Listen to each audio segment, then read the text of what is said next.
तेलंगाना के बाज़ मुकामात जगतियाल, कोरटला, मेटपल्ली, आदिलाबाद, आसिफाबाद, मंचिर्याल, गोदावरी, खनी और दीगर मुकामात पर शाम जलजले के झटके महसूस किए गए, जिसके नतीजे में अवाम घरों से बाहर निकल आए।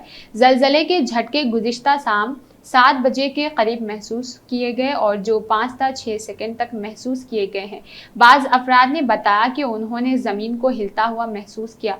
चंद मकानात में सामान गिरने के वाक़यात भी पेश आए, ताहम कोई माली या जानी नुकसान की इत्तला नहीं मिली। सरकारी तौर पर जलजले की कोई तस्दीक नहीं हुई और जलजले का मबदा महाराष्ट्र के गढ़चिरौली में था।